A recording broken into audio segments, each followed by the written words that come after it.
자, 오늘은 역사서 마지막 시간입니다. 67번째고요. 제목은 각성 운동의 결과 두 번째, 주일 성수와 연애 문제입니다.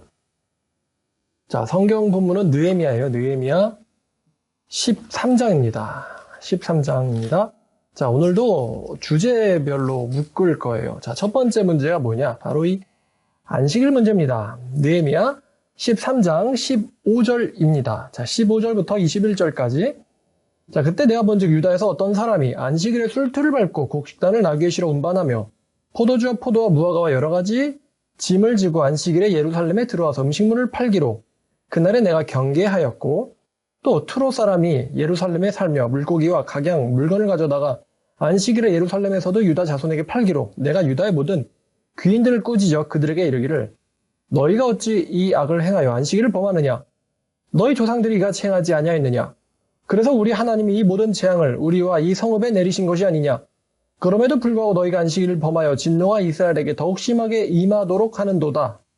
하고 안식일 전 예루살렘 성문이 어두워갈 때에 내가 성문을 닫고 안식일이 지나기 전에는 열지 말라 하고 나를 따르는 종자 며칠 성문마다 세워 안식일에는 아무 짐도 들어오지 못하게 하였으므로 장사꾼들과 각양 물건 파는 자들이 한두 번 예루살렘 성 밖에서 잠으로 내가 그들에게 경계하여 이르기를 너희가 어찌하여 성 밑에서 자느냐? 다시 이같이 하면 내가 잡으리라 하였더니 그 후부터는 안식일에 그들이 다시 오지 아니하였더라. 자, 안식일이 되자 사람들이 일하는 사람들이 있어요. 근데 10계명 중에서도 하나죠. 안식일을 기억해서 거룩하게 지켜라. 그래서 이제 유다의 귀인들, 지도자들이죠. 이 지도자들이 안식일을 지키는데 모범이 되지 않기 때문에 느헤미야가 이 귀인들을 책망을 합니다. 너희가 어찌하여 이 안식일을 범해서 하나님의 진노가 내리게 하느냐. 그리고 느헤미야가 한 것은 첫 번째는 성문을 닫는 거였어요. 그랬더니 오지 말라고 성문을 닫았더니만 이 사람들이 성 바깥에서 자는 거예요. 그러니까 안식일 날을 예루살렘 사람들이 지키려고 해도 이 물건을 파는 사람들이 안식일에 들어와 버리면은 이게 견물생심이라고 보다 보면은 하게 돼 있죠. 그러니까 백성들이 100%가 다 계명을 지키기로 작정을 하지 않은 사람들도 있고, 또 계명을 지키기로 했다 할지라도 오늘은 이런 게 필요한데 저런 게 필요한데 나는 뭐 이걸 해도 되겠지. 이렇게 자기 마음마다 이제 이유와 핑계를 대서 안식일을 범하게 됩니다. 그래서 느헤미야가 첫 번째 했던 행동은 아예 상인들이 예루살렘 성 안에 들어오지 못하도록 하는 거였어요. 일하는 날이 6일이나 있기 때문에 다른 요일에 사도 괜찮죠? 근데 왜 토요일인 안식일에 이런 물건들을 굳이 사야 되느냐? 이날은 하나님께서 우리에게 쉬게 하신 날이에요. 하나님께서도 일곱째 날은 쉬셨더라라고 하셨습니다. 근데 자꾸 하나하나 양보하다 보면은 결국 마음속에 우상숭배가 들어오는 것이죠. 사람이 사는 이유는 돈을 벌려고가 아닙니다. 돈을 벌려고 사는 거라면 날 때부터 돈을 벌도록 창조되어야겠죠. 사람은 하나님의 계명을 지키고 하나님과 동행하기 위해서 창조되었습니다. 그러기 위해서 필요한 경제활동인데 이 안식일이라는 것은 그 경제활동이 주가 되지 않게 만드는 목적이 있죠.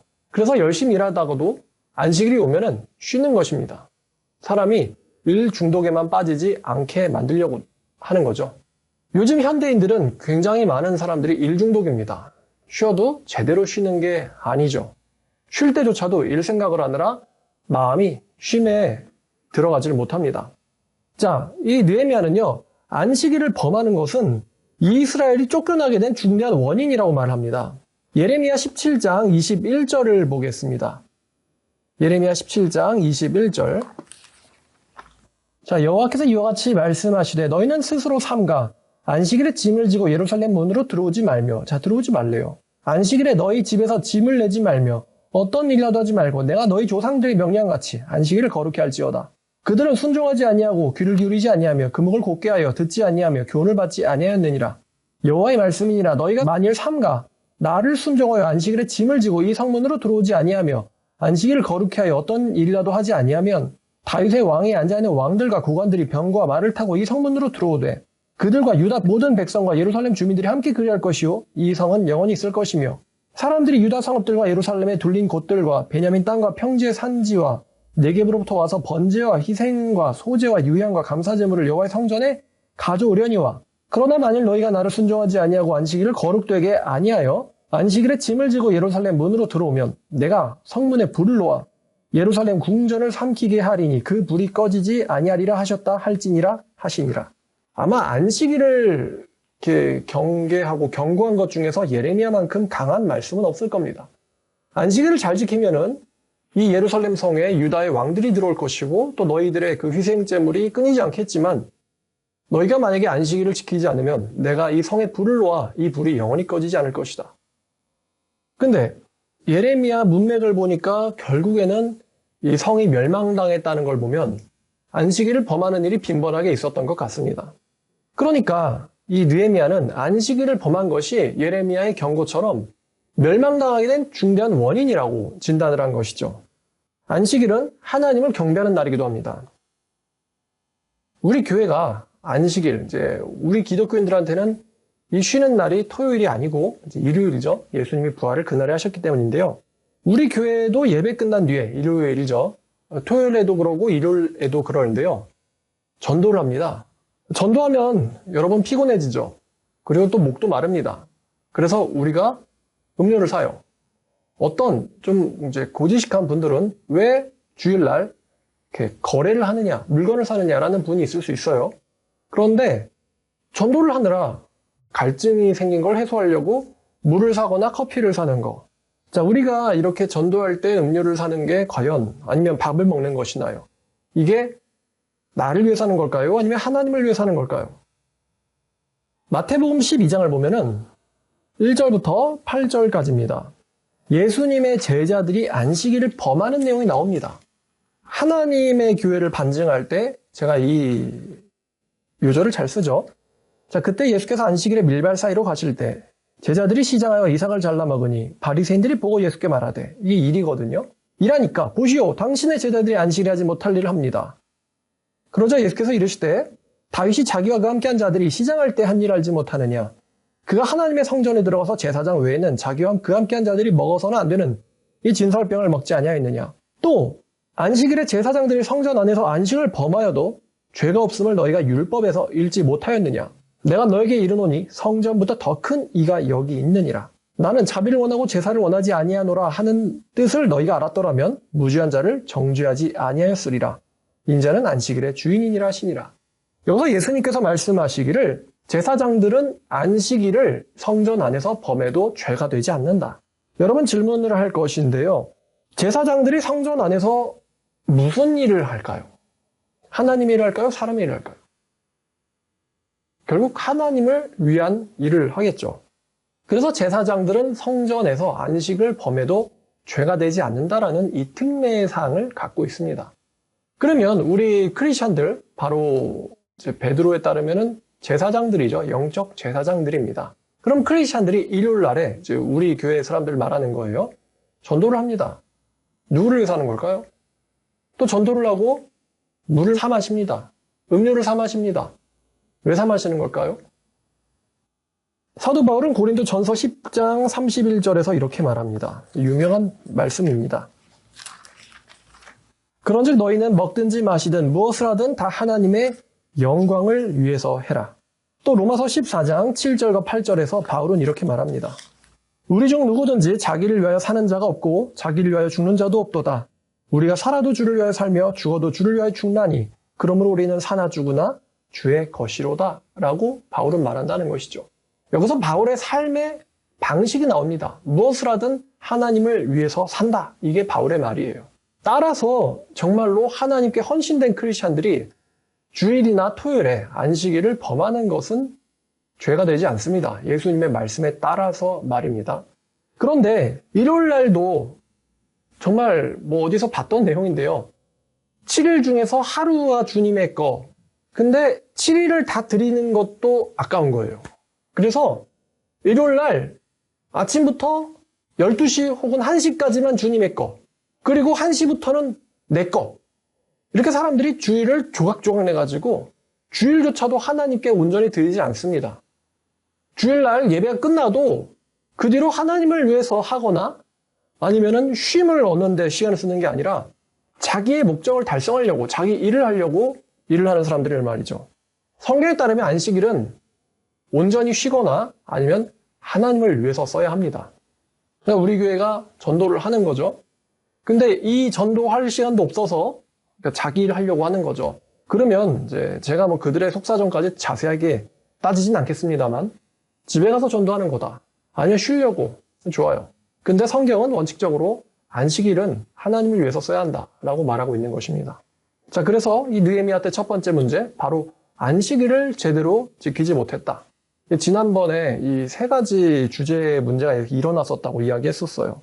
그래서 지난주에는 첫 번째 문제가 바로 11조 문제였습니다. 돈과 하나님. 두 번째 문제가 바로 오늘 안식일 문제였던 거죠. 자, 그리고 여태까지 역사에서 강의한 것 중에서 계속 반복되고 제일 중요한 내용입니다. 바로 세 번째 문제가 무엇일까요? 돈과 하나님 문제, 그 다음에 안식일, 이건 시간 문제죠. 그 다음에 세 번째 문제가 뭐냐?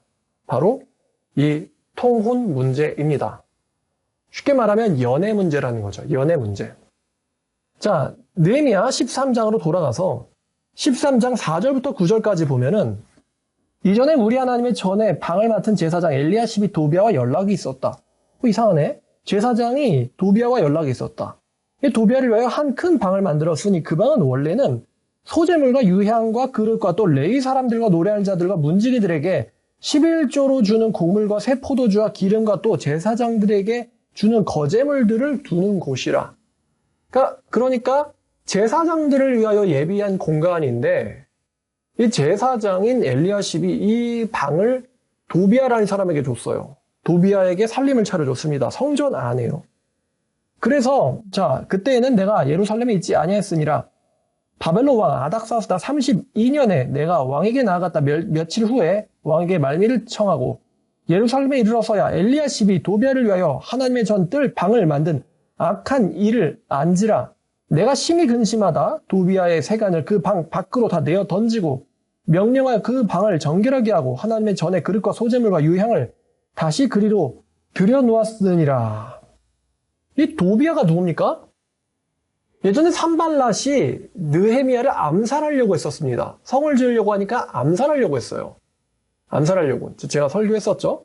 근데 그 산발랏의 친구인 도비아가 그 도비아의 방이 왜 성전 안에 있는 거지?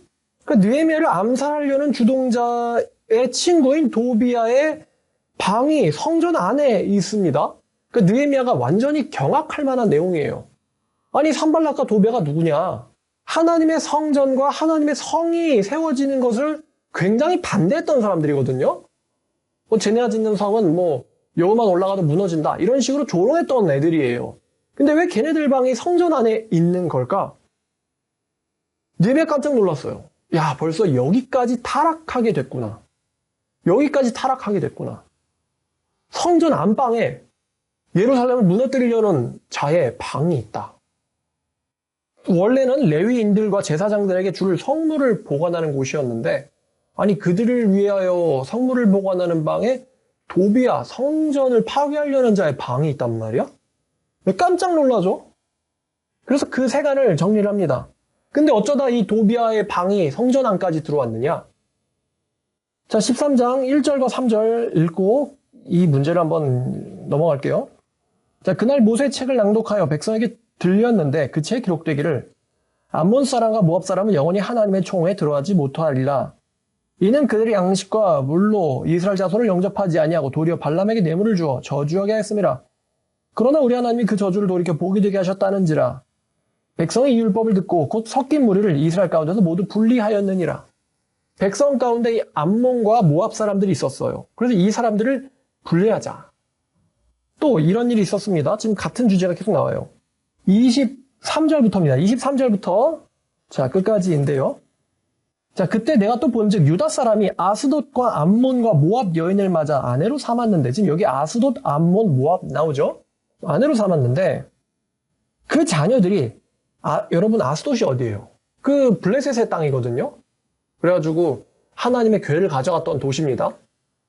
근데 아스돗 방언은 하는데 유다 방언은 못한대요.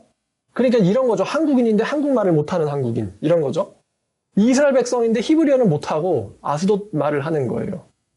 내가 그들을 책망하고 저주하여 그들 중 몇 사람을 때리고 그들의 머리털을 뽑고 이르되. 머리털을 어떻게 뽑았을까? 이렇게 잡아가지고 이렇게 뽑았을까요? 머리털을 뽑고 이르되. 아팠겠죠? 너희는 너희 딸들을 그들의 아들들에게 주지 말고 너희 아들들이나 너희를 위하여 그들의 딸을 데려오지 않겠다고 하나님을 가리켜 맹세하라 하고. 아니 지금 느헤미야가 한번 이렇게 통호 문제를 정리했었거든요.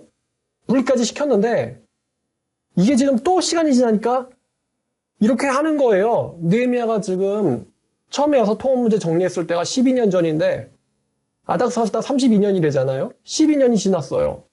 그러고 나니까 또 암몬과 모압 여자를 맞아들이는 애가 있는 거예요. 12년이면은 조금 세대가 지났죠. 맹세하라 하고 또 이르기를 옛적에 이스라엘 왕 솔로몬이 이 일로 범죄하지 아니하였느냐. 하나님이 왕에 대해서 계명 주실 때 여자를 많이 두지 말라 그랬는데 이 솔로몬 같은 경우는 이방 여자를 많이 뒀어요. 그래서 그 믿음 좋았던 솔로몬이 결국에는 배교를 하게 됩니다. 솔로몬이 이렇게 해가지고 그는 많은 나라 왕들 중에 비길 왕이 없어 하나님의 사랑을 입은 자라. 근데 하나님이 그를 왕으로 삼아 온 이스라엘 다스리게 하셨으나 이방 여인이 그를 범죄하게 하였나니 너희가 이방 여인을 아내로 맞아 이 모든 큰 악을 행하여 우리 하나님께 범죄하는 것을 우리가 어찌 용납하겠느냐. 사실은 이 멸망의 시작이 된 이스라엘 분열, 왜 그렇습니까? 솔로몬이 범죄했기 때문에 하나님께서 죄를 정하신 거예요. 그래서 그의 아들 르호보암 때 나라가 분열돼 버린 거거든요. 그리고 이 이방 여인에 의한 우상 숭배 문제를 이스라엘은 결국 해결을 못합니다. 그래서 바벨론의 느부갓네살에 의해서 멸망을 당할 수밖에 없었던 거죠. 결국 이 여자 문제가 나라 분열 그리고 멸망까지 온 거예요. 근데 어찌하여 이것을 또 용납하겠느냐. 보니까 대제사장 엘리야십과 손자 요아다의 아들 중 하나가 호론 사람 산발랏의 사위가 되었으므로. 예? 산발랏의 사위랍니다. 이번엔 또. 계속 기가 막힌 일이겠죠? 아니 뭐 성전 안에는 도비아의 방이 있고 또 제사장의 손자의 아들 중에 하나는 또 사위래요. 산발랏의 사위. 굉장히 어처구니가 없습니다. 산발랏과 도비아가 어떤 사람들인데 그래서 내가 그를 쫓아내어 나를 떠나게 하였느니라. 그러니까 이 느헤미야랑 대제사장 엘리야십은 사이가 별로 안 좋았겠죠? 내 하나님이여 그들의 제사장의 직분을 지금 느헤미야가 이걸 이렇게 평가합니다. 그들이 이방 여인을 맞은 게 제사장의 직분을 더럽히고 있는 것이다 라고 평가하고 있어요. 그들이 제사장의 직분을 더럽히고 제사장의 직분과 레위 사람들에 대한 언약을 어겼사오니 그들을 기억하옵소서. 성경 모세오경에 따르면 제사장은 이방 여인을 아내로 맞으면 안 됩니다. 이스라엘의 처녀를 맞으라고 되어 있어요. 근데 이방 여자를 데려와서 결국엔 하나님이 주신 이 언약을 어겼다라고 얘기하고 있죠. 그들을 기억하옵소서. 내가 이와 같이 그들에게 이방 사람을 떠나게 하며 그들을 깨끗하게 하고 또 제사장과 레위 사람의 반열을 세워 각각 자기 일을 맡게 하고 또 정한 기한에 나무와 처음 익은 것을 드리게 하였사오니 내 하나님이여 나를 기억하사 복을 주시옵소서. 하나님께서 제사장들은 이스라엘 중에 처녀에게 장가를 가라고 했는데 근데 지금 대제사장의 손자의 아들, 그러니까 이제 증손자죠. 가 산발랏의 사위가 되었다라는 대제사장이면은 율법을 알 텐데 말입니다. 그러니까 이게 뭘 말하느냐? 지금 대제사장이 벌써부터 배교의 중심이 될 조짐이 보이는 거예요. 배교의 중심이 될 조짐. 여러분 그 다니엘 설교에서 제가 이런 이야기를 했습니다. 마케도니아 제국이 즉 알렉산더 왕이죠. 이 그리스 제국.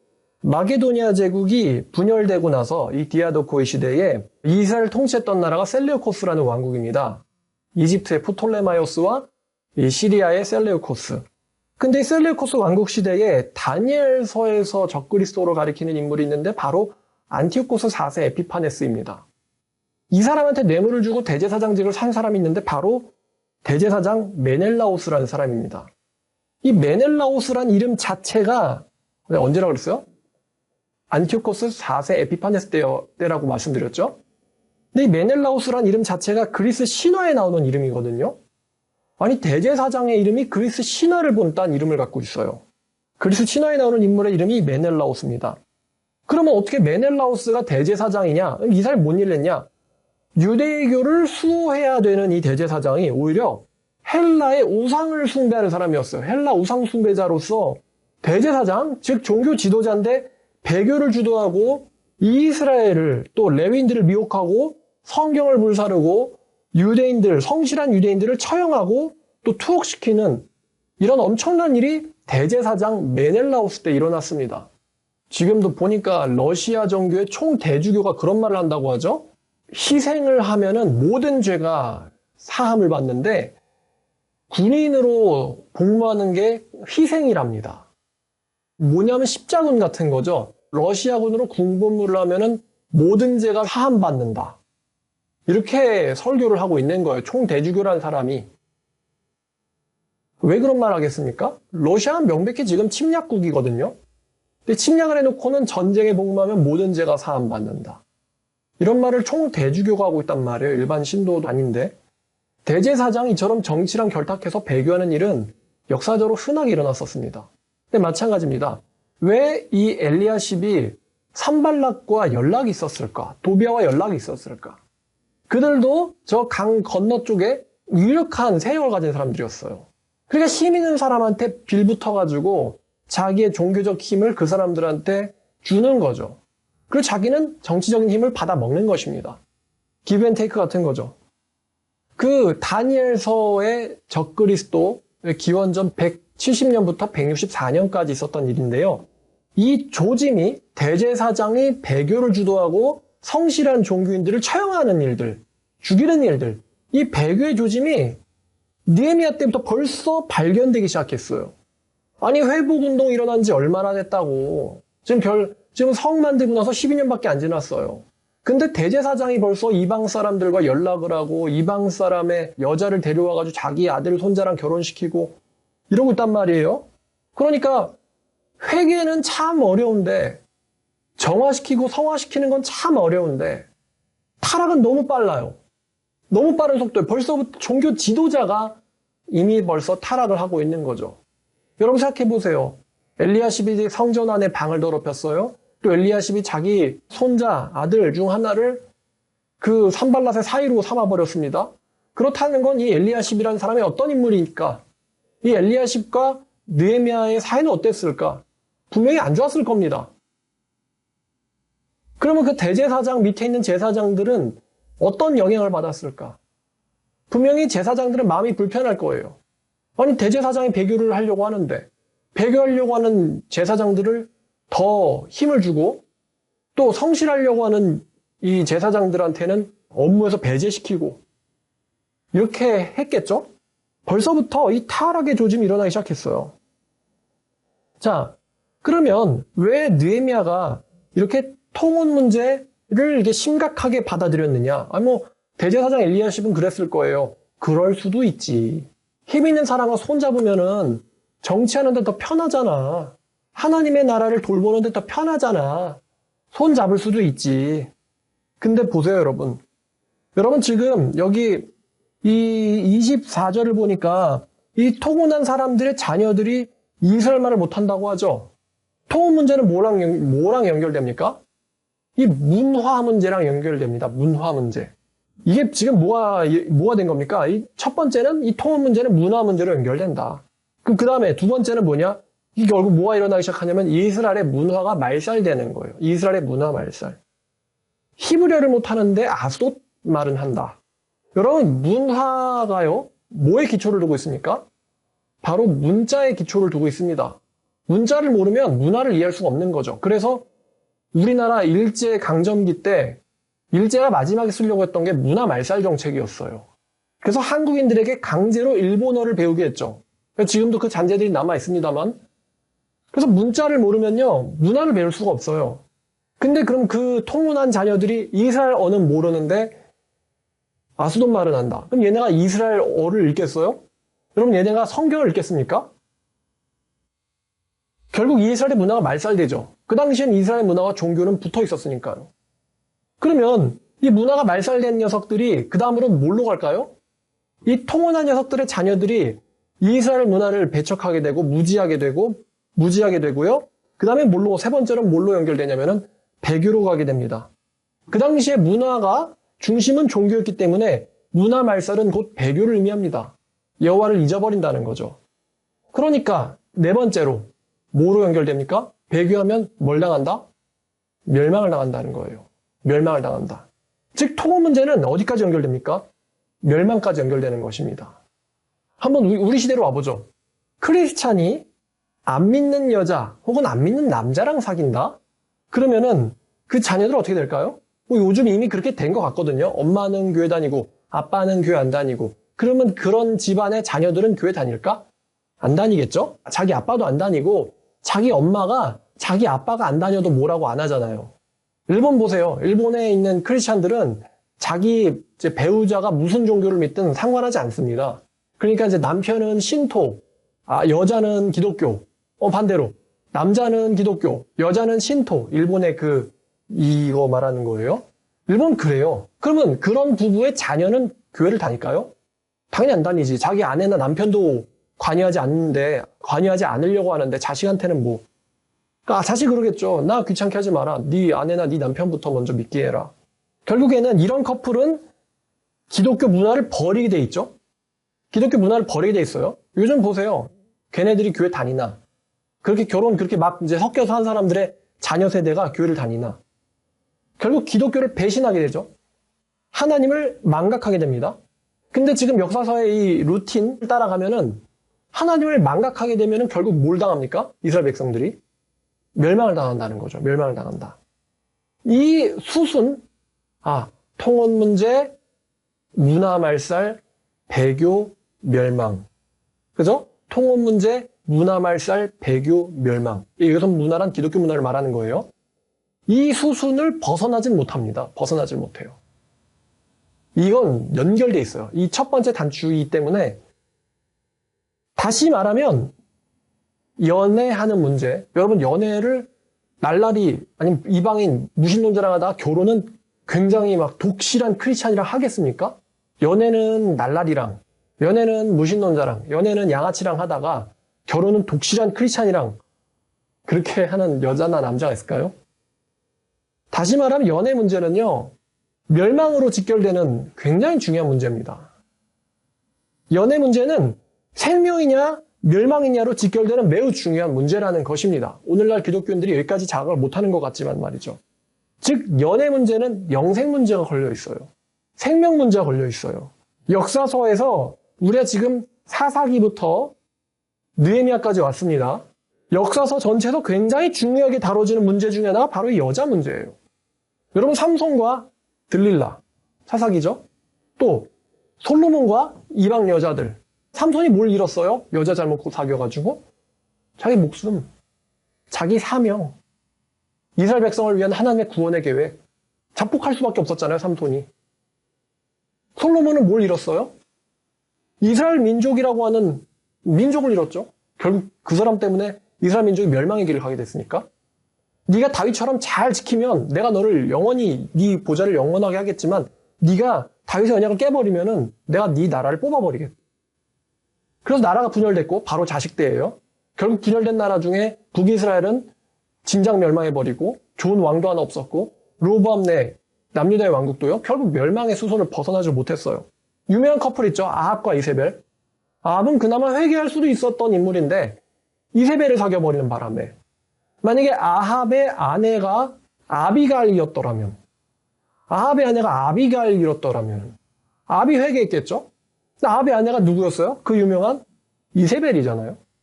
또 여호사밧이 그 아들을 이세벨의 딸이랑 혼인시켜버리잖아요. 아달랴랑. 그래서 여호사밧이 어떻게 됩니까? 아시아가 어떻게 돼요? 결국 자기 이 혈족이 끊어질 뻔했어요. 여호사밧은. 왜? 아들을 잘못 장가 보내서. 또 느헤미야 당시의 통혼 문제. 이게 역사서 전체에서 연애 문제는 정말 반복되는 굉장히 중요한 문제예요. 그리고 오늘날도 다르지 않습니다.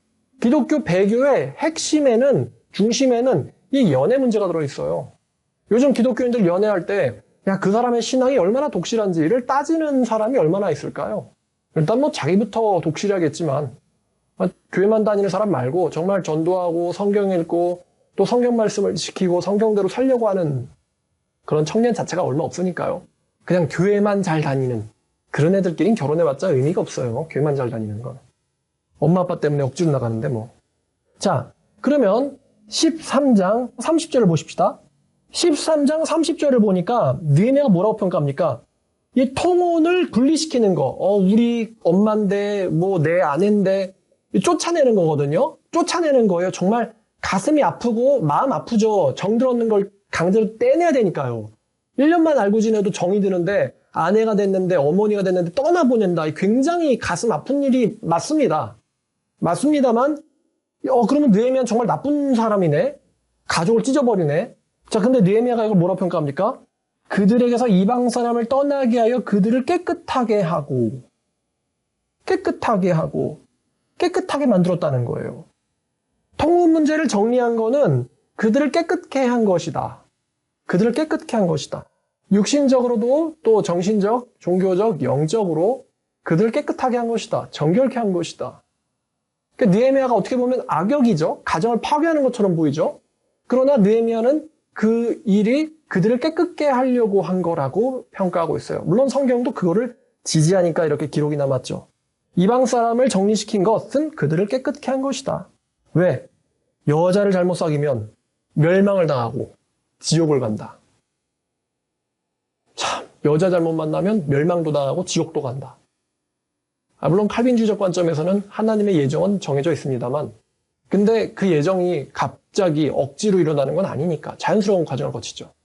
그러니까 멸망당한 녀석들 보면은 꼭 여자를 잘못 사귀어요. 멸망당하는 여자들 보면 꼭 남자를 잘못 사귀어요. 여자 문제는, 이성 문제는요, 멸망을 연결되고 이 멸망은 또 지옥과 연결됩니다. 멸망은 당하는데 또 천국을 가겠습니까? 지옥 갈 것 같으니까 멸망을 당하는 이 물리적인 일들을, 과정을 거치는 거겠죠. 여자 문제는 지옥 가는 문제예요. 그래서 잠언이 경고하는 굉장히 중요한 주제 중에 하나가 뭡니까? 잠언이 뭘 경고하죠? 내 아들아, 누구로부터 조심하라 그래요? 음료로부터 조심하라 그래요. 단순히 멸망만 당하기 때문이 아니에요. 지옥까지, 수울까지 떨어지는 문제이기 때문에 음료 조심해라. 음료 조심해라. 하나님의 말씀을 경외하면은 이 생에서도 축복과 장수를 허락받고 그건 이제 영생과 연결되겠죠. 그러나 이 현세에서 연애를 잘못하면은 저주를 받고 사람이 불을 품었는데 되지 않겠느냐.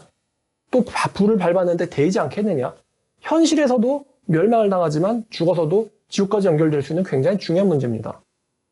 연애 문제는 지옥 가는 걸로 연결이 되는 거예요. 그래서 느헤미야가 자기가 한 일을 굉장히 좋게 평가하고 있어요. 그들을 깨끗하게 한 일이고 또 제사장과 레위 사람들의 반열을 세워 각각 자기 일을 맡게 하고 성전 업무를 정상화시키고 또 정한 기한에 나무와 처음 익은 것을 드리게 하였사오니 이거는 이제 헌금 문제를 정리한 거죠. 교회를 세우기 위해서 교회가 바로 서야지, 교회가 튼튼해야지 교회에 연결되어 있는 각 가정들, 이스라엘 문화들, 결과적으로 이제 예루살렘 성 그리고 이스라엘이 튼튼해진다. 성전이 튼튼해야 물질적으로 또 영적으로 튼튼해야, 영적으로도 튼튼하고 물질적으로 튼튼해야죠. 그래야 이제 이 복이 이스라엘 백성들 전체에게 끼친다. 하였사오니 하나님이여 나를 기억하사 복을 주시옵소서. 느헤미야는 성직자는 아니죠. 에스라라는 성직자가 있으니까. 하지만 총독 느헤미야는 권한을 갖고 있죠. 그래서 이 권한이 성전에게 굉장히 좋게 돌아가도록 힘을 썼던 사람입니다. 목사니까 돈 얘기나 너네들 그렇게 살아라는 얘기할 수 있겠지. 느헤미야는 성직자가 아니라는 거죠. 느헤미야는 이 교회의 타락이 자기들의 민족의 타락, 민족의 멸망, 또 교회의 바로섬이 자기들의 민족의 부흥으로 연결된다는 것을 경험적으로 역사적으로 깨달아 알고 있던 사람이었어요. 자, 정리하면 이렇습니다. 지금 우리가 지금까지 이제 67강까지 왔죠. 거의 1년 반인데요. 67강 동안 찾아보니까 여호수아 이야기는 넘어가고 사사기부터 했더라고요. 여호수아 죽고 나서 그러니까 기원전 1350년대입니다. 1350년대. 1350년대 여호수아가 땅을 분배하고 사사시대가 시작된 시대부터 기원전 433년 아닥사스다 제32년입니다. 기원전 433년 느헤미야 13장이죠. 약 920년 동안의 역사를 다뤘어요. 67주 동안요. 그래서 제가 1강 서론할 때도 이야기했더라고요. 느헤미야 에스라에 의해서 느헤미야와 에스라에 의해서 일어난 영적, 물질적 회복운동. 제가 서론에서 역사서에서 회복운동이 있긴 하다라고 얘기를 했어요. 그게 이제 이걸 가리킨 거죠. 에스라에서 일어난 영적 물질적인 각성과 회복 운동이 안타깝지만 엘리야십 같은 대제사장에 의해서 벌써부터 와해될, 헛되게 될 조짐이 보이기 시작해요. 안타까운 이야기죠. 헛되게 될 조짐이 보이기 시작한다. 역사서의 기록은 여기서 끝납니다. 기원전 443년으로 역사서의 기록은 끝나요. 결국 이 이스라엘이 어떻게 되죠? 우리는 알고 있는 이야기입니다만 예수님의 초림으로 인해서 이스라엘 백성은 약간의 부흥을 맛봅니다. 약간의 부흥. 교회가 아니에요. 이스라엘 백성을 가지고 얘기하는 거예요. 결국에는 이 이스라엘 백성이 예수님 승천하시고 나서 얼마 안 돼서 AD 70년 네로 황제와 베스파시우스 황제에 의해서 완전히 파괴되죠. 예루살렘이. 그리고 이제 1948년 회복되긴 합니다. 이스라엘이. 회복되긴 하는데 아직도 성전은 세워지지 못하고 있죠. 고레스 왕이 하나님은 참신이다. 너희 중에 그의 백성된 자는 예루살렘으로 가서 그의 성전을 건축하라. 그는 이스라엘에 계신 신이시다. 그래가지고 수룹바벨에 의하여 이 건축된 이 성전, 제2성전이었는데 지금 그게 완전히 무너졌죠. 그리고 그 성전이 있었던 터에는 황금사원이라고 하는 이슬람 사원이 자리 잡고 있습니다. 다윗이 산 땅 위에 세워진 성전이었죠. 다윗이 샀고 솔로몬이 건축했거든요. 거기에 스룹바벨이 두 번째 건축했는데 지금 그 위에 이슬람 사원이 있는 바람에 세 번째 성전을 세우지 못하고 있어요. 이스라엘이. 아직도 성전은 회복되지 못하고 있어요. 역사서의 이야기와는 다르게 이 역사서 이야기, 이제 멸망과 새로운 시작이 와야죠. 이 멸망과 새로운 시작은 예수님의 재림으로 이어질 것입니다. 따라서 역사서 이야기는 지금 오늘 끝났지만 아직도 진행 중인 것입니다. 역사, 영어로는 히스토리죠. 하나님의 이야기는 예수님의 재림과 천년왕국, 그리고 이어서 세워질 성 얘기하니까 좀 감회가 새로운데 새 예루살렘 성, New Jerusalem, The Holy City, 찬송가 혹은 이제 성가의 제목이기도 하죠. 그 새 예루살렘 성이 건설되면서 하나님의 히스토리는 완성될 것입니다. 그리고 우리는 아직도 그 중간을 가고 있습니다. 자, 역사서 저와 같이 67주 동안 같이 여행을 했습니다. 미완의 역사인데 미완이기 때문에 우리 크리스찬들이 할 일이 있는 것이죠. 느헤미야 때 그랬던 것처럼 각각 손에 무기를 들고 또 한 손으로는 또 벽돌을 들고 자기를 지키면서 또 성을 짓는, 우리가 지금은 그렇지 않죠? 지금은 이렇게 하진 않지만 영적으로는 마찬가지입니다. 언제 도비아와 언제 산발랏의 부하들이 와서 성을 공격하려고 올지 모릅니다. 그래서 한 손에는 무기를 들어야죠. 또 우리 중엔 파수하는 사람을 세워서 갑자기 공격이 일어나지 않도록 멀리서 망을 보고 또 분별하는 게 필요합니다. 그리고 또 한 손에는 이 벽돌과 흙과 삽을 들고는 성을 건축해 나가야 되죠. 이런 긴장 관계가 아직 우리 크리스찬들에게 있는 것입니다. 여러분들이 저와 함께 새 예루살렘 성에 들어갈 때까지, 새 예루살렘 성이 올 때까지 같이 신앙적으로 또 이제 물리적으로 저와 같이 같은 시대에 살고 계시지만 같이 끝까지 여행하셨으면 좋겠습니다. 자, 역사서 설교 여기까지입니다. 기도하겠습니다. 하나님 감사합니다. 오늘 이 역사서 이야기를 통해서 하나님께서 이 완성시켜가는 역사가 어떻게 인간들에 의해서 참 가슴 아프게도 잘못되어 가고 또 인간들이 방심하고 또 너무 그것을 우습게 여겨서 이 죄악들이 이스라엘 백성 안에 들어와서 이 죄악들이 어떻게 이스라엘 백성들을 타락시키고 와해시키고 결국 멸망에 이르는지를 보았습니다. 에스라에 의해서 회개운동이 일어나긴 하지만 그 회개운동이 또 엘리야십 같은 인물에 의해서 좌절되고 결국에는 예수님이 오셨음에도 불구하고 이 엘리야십의 영적인 후예들인 바리새인들은 예수님을 알아보지 못하고 예수님을 처형하고 결국 자기들의 멸망도 자처해버리는 그런 어처구니 없는 결말을 맞게 되었습니다. 지금 현재 이스라엘은 아직 완전히 재건되지 못했습니다. 아직 종교적인 제도들이 또 성전이 서 있지 못합니다. 또 지금 교회는 굉장히 빠른 속도로 세속화되어 버렸고 지금 멸망을 향해 가고 있습니다. 전쟁의 소문이 여기저기서 우리에게로 들리고 있습니다. 하나님, 이런 시대에 우리가 정신 차려 손에는 삽과 또 한 손에는 무기를 들고 또 파수를 하면서 성을 세워나가 예루살렘, 새 예루살렘 성까지 들어가는 우리 모두가 되게 하여 주시옵소서. 게으른 자나 잠자는 자 잊지 않게 하여 주시고 항상 깨어서 아는 예수님의 다시 오심을 기다리는 우리 말씀 사랑교회 성도들 되게 하여 주시옵소서. 예수님의 이름으로 기도드렸습니다. 아멘.